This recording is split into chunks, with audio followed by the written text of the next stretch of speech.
This is Biafran television, exposing the lies. Nigerian federal government of Malam Abubakar Tafawa Balewa subverted the Yoruba and made them engage in an internecine war in which they slaughtered themselves in large numbers and burnt down whole communities in what they called Operation Weti. The Caliphate had also imprisoned Chief Awolowo, the leader of the Yoruba, and thrown Yoruba land into anarchy. The Igbo were horrified. Then, the Premier of Eastern Region, Dr. Emmanuel Bara, sent help to rescue the West from the Caliphate. Mazi Okono, an Igbo man, was broadcasting the authentic results of the Western Region election from under the table in Awolowo's house as the Hausa Fulani and their ally, SL Akintola, were announcing fake results, slaughtering Yoruba men and women, and destroying Yoruba land. This eventually led to the coup of January 15, 1966, whose goal was to release Awolowo from prison and install him Prime Minister of Nigeria. The Yoruba joined the Hausa Fulani in dubbing it an Igbo coup, though Major Adewale Ademoyiga, a full-blooded Yoruba officer, confessed that he was one of the 5 majors who planned and executed the coup, and that their goal was to release Awolowo from Calabar prison and install him as the Prime Minister of Nigeria. Ojukwu released Awolowo from Calabar prison. On getting home, Awolowo declared his support for the Abri Agreement, one of whose clauses was that northern soldiers occupying Western region must return to their homeland in northern Nigeria. Awolowo then issued this famous statement, quote, "If the Eastern region is allowed by acts of omission or commission to secede from or opt out of Nigeria, then the Western region and Lagos must also stay out of the Federation." End quote. Northern Nigeria soldiers refused to leave Western Nigeria. Awolowo, who was saved by the Igbo, formed alliance with the Hausa Fulani, who had been killing his people and occupying their land, and in one of the most dastardly acts in history, urged his Yoruba people to join the Hausa Fulani in slaughtering thousands of Igbo and other people of Eastern region living in Western Nigeria. In 1983, the Sokoto Caliphate and the Hausa Fulani Yoruba oligarchy organized a coup to topple the government of Shehu Shagari.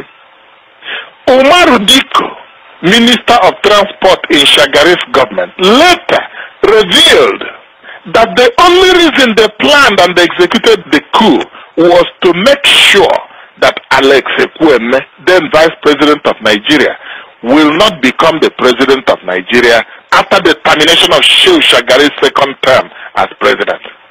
Buhari and the Sokoto Caliphate dumped Ekwueme in Kirikiri prison, Lagos, and sent Shehu Shagari to his home in Shagari village, Sokoto. When Ibrahim Babangida the Snake annulled the election of Abiola as President of Nigeria, Ndi Igbo were in the forefront of fighting for the restoration of Abiola's mandate. When Abiola thought that he had finally concluded his secret treaty with the Caliphate and the Hausa Fulani, he immediately told Ndi Igbo that he did not need the Igbo to be President of Nigeria. The Igbo licked their wounds and shut their mouths. When the Hausa Fulani and other northerners fell on the Igbo and slaughtered 100,000 Igbo and other Easterners living in northern Nigeria between May and October 1966, what did the Yoruba do? They sent Yoruba Obas to tour northern Nigeria and thanked the northern emirs for not killing the Yoruba when they were slaughtering the Igbo and their kin from the Eastern region. There are literally scores of examples of bad faith, treachery, and cowardly exploitation of the Igbo and other Easterners by the Hausa Fulani and Yoruba. Anyone with common sense, not high sense, should know never, never, never, ever to trust the Hausa Fulani and the Yoruba in discussions, in negotiations, in treaties, never ever trust their public declaration and pledges of loyalty. Once the chips are down, they will sell you down the river.